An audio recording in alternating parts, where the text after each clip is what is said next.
परमपूज्य डॉक्टर बाबासाहेब आंबेडकर आणि संविधान हे आमचं दैवत आहे आणि संविधानानं डॉक्टर बाबासाहेब आंबेडकरांनी आरक्षण या देशातला पीडित, शोषित, वंचित, उपेक्षित समाज आहे त्यासाठी दिलेलं आहे। आणि खरं म्हणजे असं असताना राहुल गांधींनी आरक्षण मी स्क्रॅप करेन, रद्द करू अशा प्रकारची भूमिका घेणं म्हणजे आरक्षणाच्या विरोधी असल्याचं त्यांनी पुन्हा एकदा सिद्ध केलंय। अगदी पंडित नेहरूंपासून इंदिरा गांधी असतील, राजीव गांधींपासून काँग्रेसची भूमिका ही आरक्षणाच्या विरोधातच राहिलेली आहे आणि तो फुटकार पुन्हा एकदा राहुल गांधीच्या माध्यमातून या ठिकाणी दिसून आलेला आहे आणि त्याच्यामुळे देशातल्या आरक्षणाचा लाभ घेणाऱ्या जनतेमध्ये एक प्रचंड संतापाची लाट त्या ठिकाणी उसळलेली आहे। आणि म्हणून आज भारतीय जनता पार्टीच्या वतीनं, आमच्या महायुतीच्या वतीनं आज सगळीकडे त्या ठिकाणी आंदोलन केलं जात आहे आणि तशाच प्रकारे या ठिकाणी हा आरक्षण लाभार्थ्यांचा आवाज उठवण्यासाठी, आरक्षणाच्या विरोधात घेतलेल्या भूमिकेचा निषेध करण्यासाठी, धिक्कार करण्यासाठी आज चेंबूरला परमपूज्य डॉक्टर बाबासाहेब आंबेडकरांच्या पुतळ्यासमोर आम्ही मूक आंदोलन या ठिकाणी केलं आणि या सगळ्या भावना, राहुल गांधीच्या विरोधातल्या भावना आपल्या माध्यमातून महाराष्ट्रातील जनतेसमोर, देशातील जनतेसमोर त्या ठिकाणी आम्ही व्यक्त केल्यात। काँग्रेसचा आम्ही धिक्कार करतो, राहुल गांधींचा धिक्कार करतो। मी तर असं आवाहन करेन की जिथे जिथे राहुल गांधी जातील तिथे आरक्षणाचा लाभ घेणाऱ्या आरक्षण प्रेमिक जनतेनं, पीडित, शोषित, वंचित समाजानं त्या ठिकाणी राहुल गांधींना पळवून लावलं पाहिजे। त्यांना या देशात संविधानाचं बोलण्याचा नैतिक अधिकार नाही। केवळ लोकसभेला संविधान हातात घेऊन त्या ठिकाणी चालत नाही, तर संविधानाच्या माध्यमातून जे आरक्षण त्या ठिकाणी आहे त्या आरक्षणाच्या बाबतीत तुमची भूमिका जर अशी असेल तर संविधानावरचं आपलं प्रेम हे पुतणा मावशीचं होतं, डॉक्टर बाबासाहेब आंबेडकरांवरचं प्रेम पुतणा मावशीचं होतं आणि सगळ्याच परतफेड महाराष्ट्रातील, देशातील जनता या ठिकाणी केल्याशिवाय राहणार नाही अशा प्रकारचा मला पूर्ण विश्वास आहे। आज काँग्रेस पण आंदोलन करते बीजेपीच्या विरोधात, काय सांगा? नाही, त्यांना लाजा वाटल्या पाहिजेत। एक तर त्यांचे नेते काँग्रेसनं आरक्षणाच्या विरोधात भूमिका घेतले आणि गिर गया तो भी टांग ऊपर, काँग्रेसची अशाच प्रकारची प्रवृत्ती आहे, ते भरकटलेत आणि त्याच्यामुळे आता देशातनं जो तीव्र अशा प्रकारचा संताप व्यक्त होतोय, धिक्कार राहुल गांधीचा आणि काँग्रेसचा होतोय, त्यातनं कुठेतरी सावरण्यासाठी आम्ही आहोत हे दाखवण्याचा केविलवाना प्रयत्न आहे, परंतु बूंद से गई व हौद से नहीं आती। दिल्लीचे मुख्यमंत्री अरविंद केजरीवाल यांना जामीन मंजूर झाला आहे, ते कथित लिकर घोटाळ्यामध्ये आता त्यांना दिलासा दिलाय, काय सांगा? ते सुप्रीम कोर्टाचा, न्यायालयाचा विषय आहे, त्याच्यावर आम्ही काय बोलणार? न्याय व्यवस्था आहे, त्याच्या निर्णयावर आम्ही बोलू। बाळासाहेब थोरात यांनी ट्विट केलंय, भाजप का आंदोलन करते त्यांनाच कळत नाही आणि राहुल गांधींनी असं वक्तव्य केलेलं नव्हतं आणि अज्ञानातून हे आंदोलन करतायत, फेक नरेटिव्ह करतायत असं मला वाटतं। बाळासाहेब थोरात जर बहिरे असतील तर त्यांना क्लिपही आम्ही बाळासाहेब थोरातना पाठवून देण्याची व्यवस्था करतो। आपल्यालाही क्लिप आपल्या माध्यमांकडे आहे, पाहिजे तर आम्ही देऊ। त्याच्यामध्ये राहुल गांधी स्पष्टपणे या ठिकाणी आरक्षण स्क्रॅप करू अशा प्रकारचं बोललेलं आहे।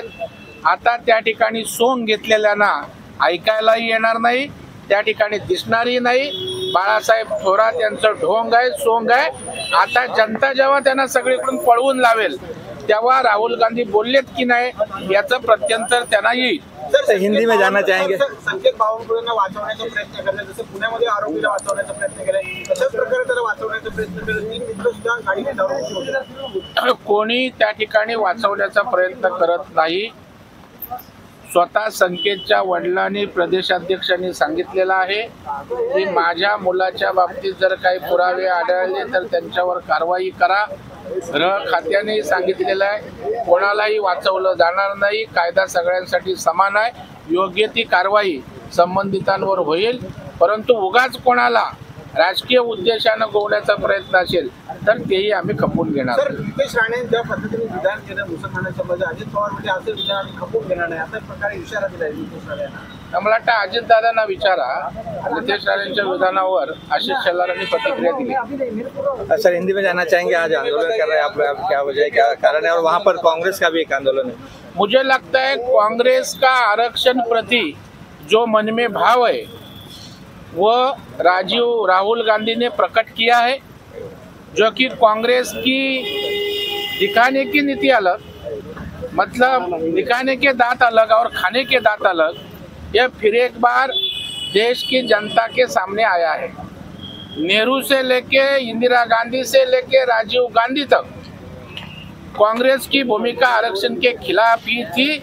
ऐसे अनेक उदाहरण है, लेकिन इसके ऊपर राजनीति करके वोट पाया, लेकिन आरक्षण के बारे में भूमिका स्पष्ट नहीं हुई.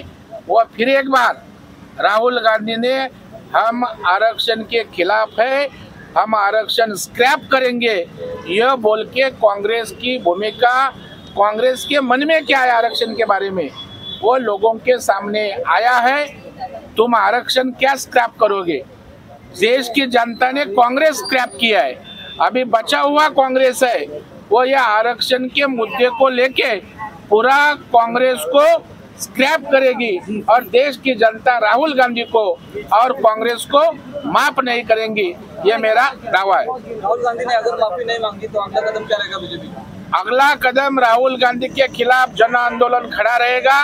ये केवल भारतीय जनता पार्टी का इशू नहीं, ये देश की आम जनता का विषय है और इसलिए आम जनता राहुल गांधी को घूमने नहीं देंगी.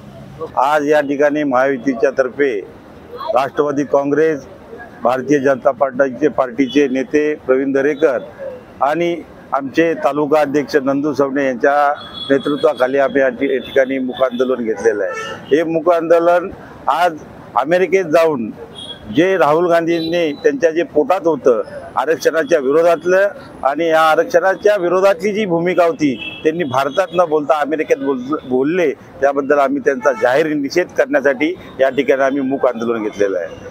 राहुल गांधींनी जर माफी नाही मागितलं तर पुढच्या काय असेल महायुतीत? राहुल गांधींना या ठिकाणी माफी मागावीच लागेल, कारण त्यांनी या आरक्षणाच्या बाबतीत त्यांनी जो लोकसभेला जे मतदान मागितलं होतं संविधानाची प्रत दाखवून, ती त्यांची वेगळी भूमिका या ठिकाणी दिसलेली आहे जनतेला. त्यामुळे राहुल गांधींना संपूर्ण भारतामध्ये प्रचार करणं मुश्किल होऊ शकतं, म्हणून राहुल गांधींना ही माफी मागायलाच लागेल. जर त्यांनी माफी मागितली नाही तर आम्ही राष्ट्रवादी काँग्रेस पक्षातर्फे व महायुतीच्या तर्फे महाराष्ट्रामध्ये यापेक्षा मोठ्या प्रमाणात जन आंदोलन आम्ही छेडू. त्या ठिकाणी खरं म्हणजे मूक मोर्चा भारतीय जनता पार्टीने आयोजित केला असला तरी आम्ही गप्प असणार आहे. जनता येणाऱ्या आगामी विधानसभेच्या निवडणुकीमध्ये दाखवून देईल की काँग्रेसचा खरा चेहरा काय आहे, लोकांना कळलाय.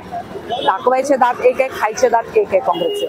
ज्या काँग्रेसने लोकसभेच्या निवडणुकीमध्ये आरक्षणाचा मुद्दा घेऊन जे रान पेटवलं होतं चुकीचं, की भारतीय जनता पार्टी आरक्षणाला विरोध करते, पण आज लोकांना कळते की कोण आरक्षणाला विरोध करतं. आमचं आरक्षणाला समर्थन होतं.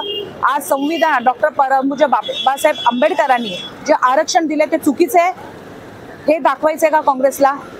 आणि ज्या संविधानाच्या आधारावर भारताची लोकशाही चालते ते चुकीचं आहे हे दाखवायचंय का काँग्रेसला? म्हणजे काँग्रेसनी जेव्हा इंदिरा गांधी होता तेव्हाही काँग्रेसचा आरक्षणाला विरोध होता. राजीव गांधी तर संसदेमध्ये बोललेले आहे आरक्षणामुळे मूर्ख लोक येतात, हे राजीव गांधींचं वक्तव्य आहे. म्हणजे आज खरा चेहरा हा लोकांसमोर काँग्रेसचा आलेला आहे आणि फेक नेगेटिव्ह पसरून मताची पोळी भाजून घेणं हे काँग्रेसचं काम आहे. पूर्ण देशामध्ये आज काँग्रेसचा सुपडा साफ झालेला आहे. उरली सुरली काँग्रेस आहे, त्याला संजीवनी मिळण्यासाठी कशा प्रकारे फेक केलं जाईल आणि आपली पोळी भाजवण्यासाठी हे काँग्रेसचं काम आहे. पण जनता, महाराष्ट्र जनता सुज्ञ आहे आणि महाराष्ट्राच्या जनतेलाही कळू दे की खरा आरक्षणाला विरोध करणारा हा काँग्रेस आहे. मग ते शरद पवार असू दे किंवा त्यांच्याबरोबर असणारे मांडीला मांडी घालून बसणारे मित्र परिवार असू दे, सगळ्यांचा हा आरक्षणाला विरोध आहे. सन्माननीय पंतप्रधान मोदीजींनी संविधानच्या आधारे देशाची घटना देश चालतो हे ठणकावून सांगितलंय की संविधान कोणीही बदलू शकत नाही, आरक्षण कोणीही बदलू शकत नाही. हे स्वतःही सन्माननीय पंतप्रधानांनी सांगितल्यानंतर जर ही भूमिका हे घेत असेल म्हणजे ह्यांच्या मनातच होतं की आरक्षण रद्द करणं.